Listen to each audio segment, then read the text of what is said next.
भारत के अंदर करोड़ों लोगों को लगने वाला ड्रग्स अफीम, मॉर्फिन, हीरोइन, ज्यादातर लोगों को पता ही नहीं ये ड्रग्स आते कहां से है। तो फिर इसकी शुरुआत होती है गोल्डन ट्रायंगल से।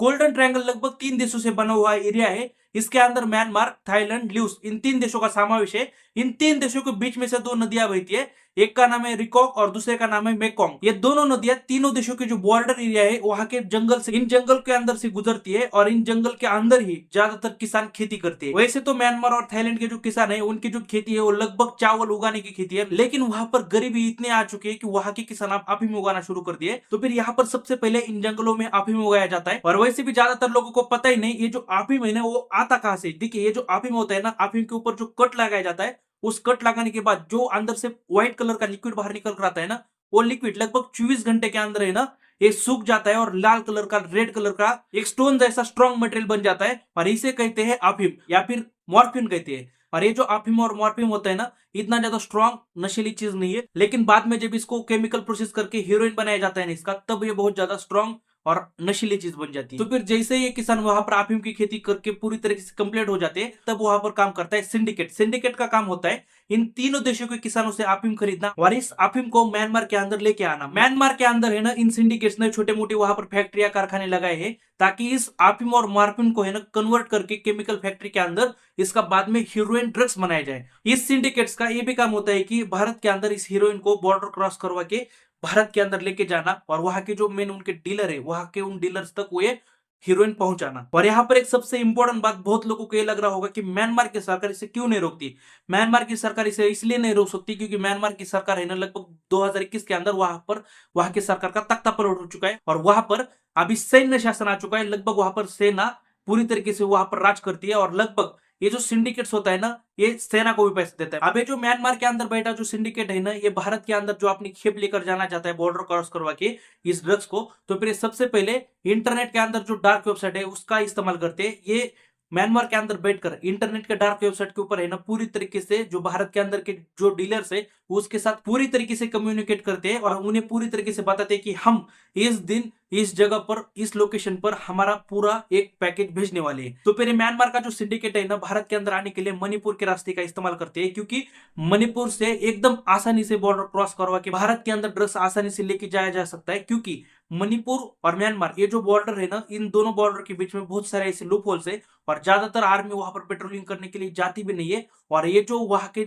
लोकल लोग है वो आसानी से मणिपुर और म्यांमार आते जाते रहते। तो फिर इन लोगों की मदद से है ना ये जो म्यांमार का सिंडिकेट है ड्रग्स का, वो आसानी से इस ड्रग्स के खेप को थोड़े छोटे छोटे बोरियों के अंदर भर के है ना आराम से मणिपुर के अंदर पहुंचाया जाता है। तो फिर जैसे ये ड्रग्स मणिपुर के अंदर आता है ना, तो फिर मणिपुर के अंदर उस लोकेशन पर ऑलरेडी उनका जो डीलर लोकेशन पर खड़ा होता है और ये आधी खेप लेके निकल जाता है। आधी खेप इसलिए बोल रहा हूँ क्योंकि वहां पर है ना आधा डिस्ट्रीब्यूशन वही से भी होता है, क्योंकि मणिपुर, मिजोरम, नागालैंड वहां पर जो है ना बहुत सारे ऐसे ट्रूप्स है जो कि आतंकवाद का काम करते हैं, जो कि गन्स लेके घूमते हैं ना, उन्हें भी ड्रग्स देना काफी ज्यादा इंपॉर्टेंट है। और आप है ना इन ग्रुप्स को एक छोटे मोटे पार्टनर भी समझ सकते हो इस सिंडिकेट के, क्योंकि इस सिंडिकेट्स को है ना पूरी तरीके से ऑपरेट करने में मदद करते हैं। क्योंकि अगर ये मणिपुर के अंदर के बैठे जो ग्रुप है छोटे मोटे आतंकवाद फैलाने वाले, अगर ये चाहे ना तो फिर आराम से इस सिंडिकेट को रोक सकते हैं। भारत के अंदर जो ड्रग्स आता है उसे कंप्लीटली रोक सकते हैं, क्योंकि इन्हें पता है क्या हो रहा है क्या नहीं। तो फिर ये मणिपुर से ड्रग्स है ना आगे बढ़कर डायरेक्टली पश्चिम बंगाल तक पहुंच जाता है। पश्चिम बंगाल है ना एक अभी ऐसा बहुत ज्यादा उबलता राज्य बन चुका है, वहां पर बहुत ज्यादा अभी ड्रग्स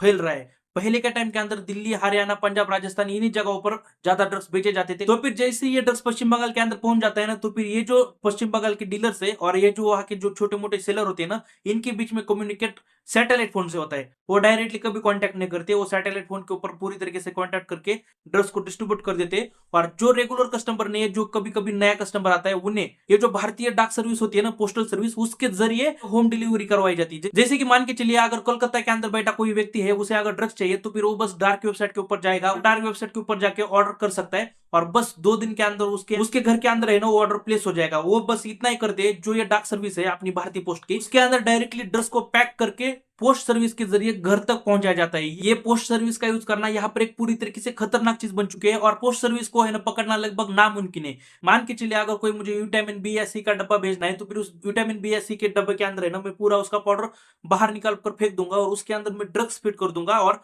वो पोस्टल कुरियर सर्विस के अंदर पैक करके भेज दूंगा, किसी को कुछ पता नहीं चलेगा। ये वहां पर एक नई तकनीक डेवलप हो चुकी है, जो वहां के जो डीलर्स है, ड्रग्स को भेजने के लिए यूज कर रहे हैं। इसके अलावा जो पश्चिम बंगाल के आसपास के बार क्लब्स होते हैं ना, वहां पर भी ये पूरी तरीके से ड्रग्स अवेलेबल हो जाती है। जिस किसी को भी ड्रग्स चाहिए वो पूरी तरीके से आराम से ले सकता है। और अभी यहाँ पर बहुत सारे लोगों को ऐसा लग रहा होगा कि पुलिस को इसके बारे में पता नहीं होता क्या। ऑब्वियसली पुलिस को है ना इसके बारे में पता होता है, लेकिन पुलिस भी है ना कुछ हद तक शांत रहती है, क्योंकि पुलिस को भी है ना इसके जरिए फंडिंग मिलती है। यहाँ तक कि जो वहां के छोटे मोटे नेता लोग है, पार्टी है, उन्हें तक इसकी फंडिंग मिलती है। तो फिर पूरी तरीके से एक नेटवर्क वहां पर कायम तरीके से काम करता है। लेकिन बात तब बिगड़ती है जब कोई ईमानदार पुलिस वाला आके है ना वहां पर रेड मारे, ड्रग्स बेचने वाले है ना सेलर को जाके पकड़े, तब ज्यादा बात बिगड़ती है। लेकिन एक सिंपल सी बात है, वहां पर अगर कोई ड्रग्स बेचने वाला सेलर को पुलिस पकड़ दे ना, तब भी कोई फायदा होने वाला नहीं है।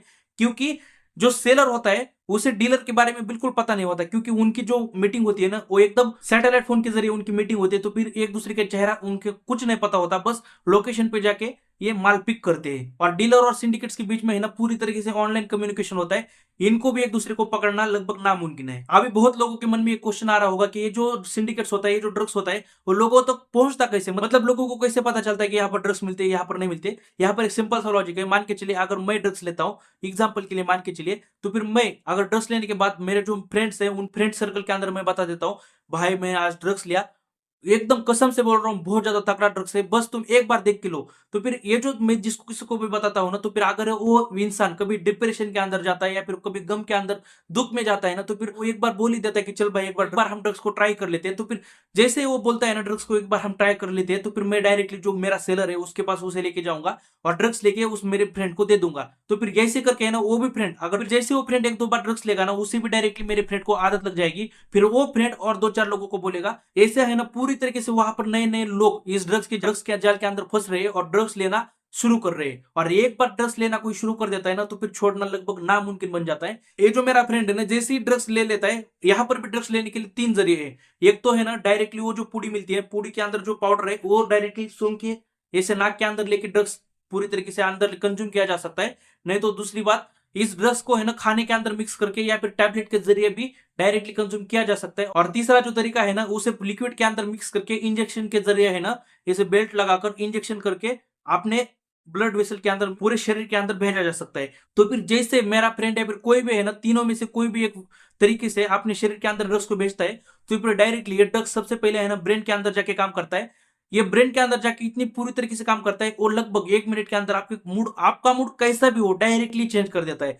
वो है ना आपके अंदर की डर डर को पूरी तरीके से मिटा देता है।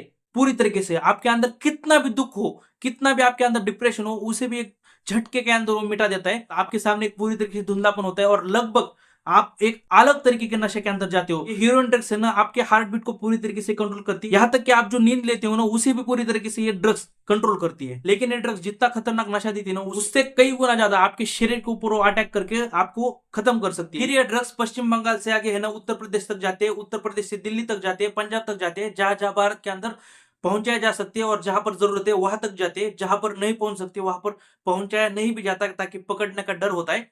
फिर इसके अलावा है ना भारत के अंदर और एक जरिया है जहां से ड्रग्स आते हैं, जो कि है ना वहां पर अलग तरीके का एक सिंडिकेट काम करता है। और वहां पर जहां से ड्रग्स आते हैं ना, वहां के जगह को गोल्डन क्रिस्टन बोला जाता है। गोल्डन क्रिसेंट के अंदर है ना 3 देश आते हैं, ईरान, अफगानिस्तान, पाकिस्तान। इन 3 देशों से भारत के अंदर पहले के टाइम के अंदर है ना बहुत ज्यादा अफीम और हीरोइन मंगाया जाता था, और अब भी आता है, लेकिन उसकी मात्रा काफी ज्यादा कम हुई है। कम होने का कारण मैंने शुरू में बताया था। 2022 के अंदर जो तालिबान आई है, तालिबान ने लगभग अफीम को ना के बराबर वहां पर बैन कर दिया है, लेकिन फिर भी चोरी चुप के है ना वहां पर 4 से 5% अफीम उगाया जाता है। वही अफगानिस्तान का अफीम है ना पाकिस्तान आता है, पाकिस्तान से वो भारत और पंजाब के बॉर्डर तक आता है, और भारत और पंजाब के बॉर्डर से है ना वो भारत के अंदर आता है। लेकिन यहाँ पर काफी ज्यादा दिक्कत आती है, क्योंकि भारत और पंजाब के बॉर्डर पर है ना पहले के टाइम के अंदर ज्यादा सिक्योरिटी टाइट नहीं थी, तो फिर वहां पर बहुत ज्यादा लोग बोलते हैं, तो फिर आराम से ये स्मगलिंग होना पॉसिबल था। और ये पाकिस्तान से है ना भारत के अंदर आराम से हीरोइन ड्रग्स पहुंचा देते थे। लेकिन जब भारतीय सरकार की वहां पर नजर पड़ी, तब भारतीय सरकार ने वहां पर बहुत ज्यादा सिक्योरिटी टाइट कर दी। यहाँ तक कि है ना वहां पर हर दिन अपनी भारतीय आर्मी है ना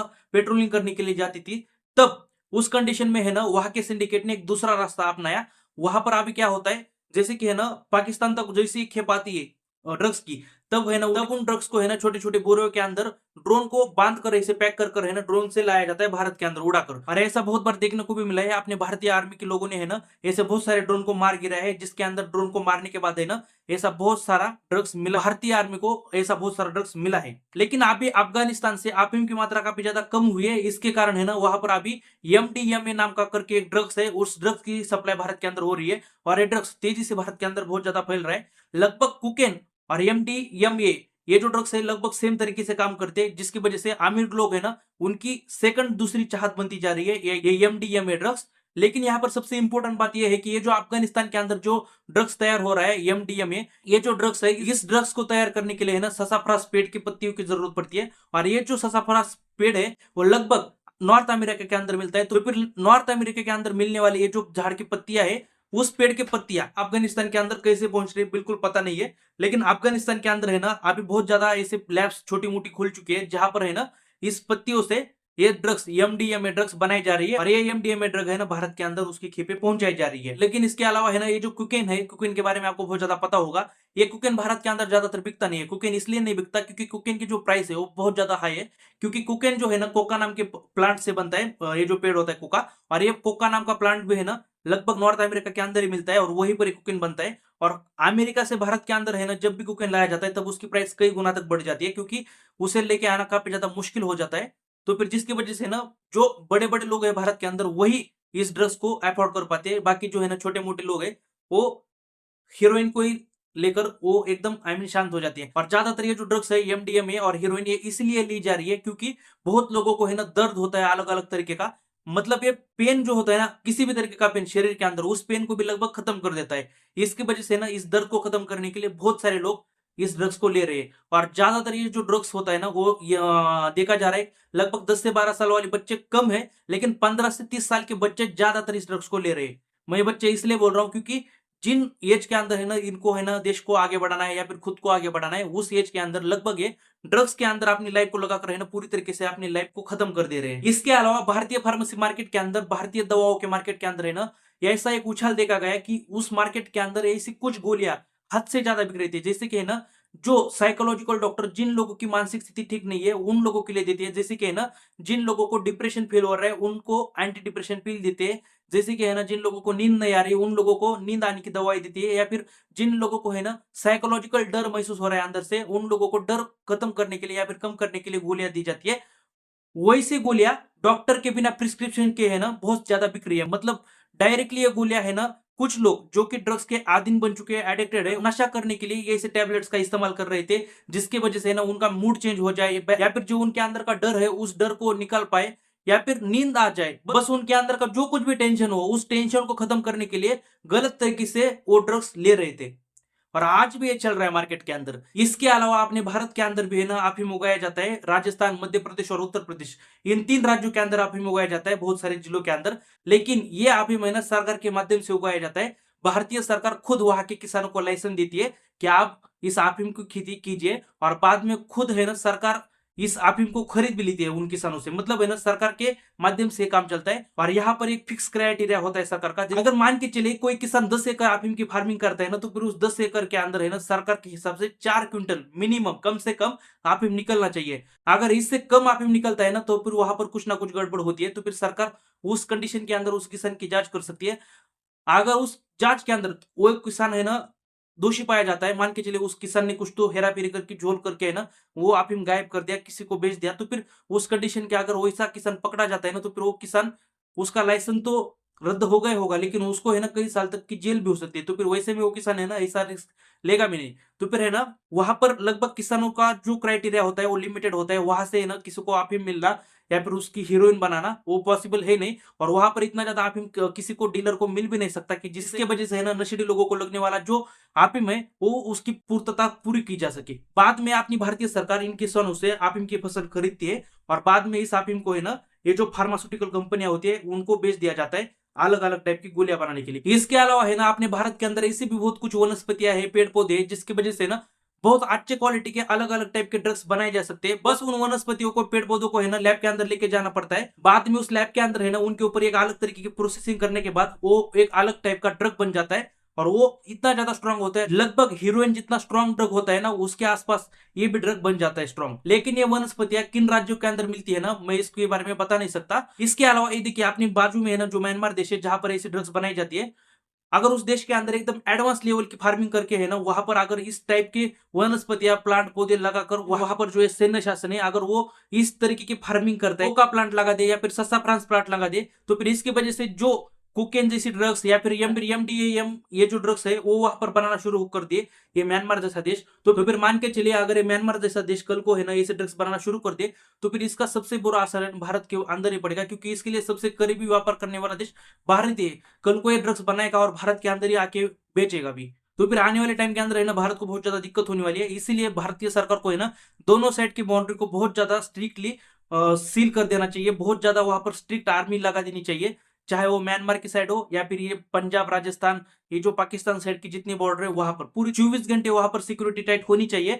और वैसे भी अगर कोई ड्रग्स है ना भारत के अंदर पकड़नी है तो फिर वो लगभग पकड़ना नामुमकिन है। हाँ, आप छोटे मोटे सेलर को पकड़ सकते हैं जो वहां पर बेचते हैं, लेकिन बड़े सिंडिकेट तक पहुंचना लगभग नामुमकिन बन जाता है। और भारतीय नारकोटिक्स ब्यूरो ने ना अब तक ऐसे बहुत सारे हजारों करोड़ की ड्रग्स पकड़े भी है, लेकिन वो जो समुद्र के मार्ग से आती है ना, समंदर के मार्ग से मतलब सी पोर्ट के ऊपर पकड़ी गई है, कई हजार करोड़ की ड्रग्स पकड़ी गई है, गुजरात के अंदर पकड़ी गई है, श्रीलंका के आसपास पकड़ी गई है।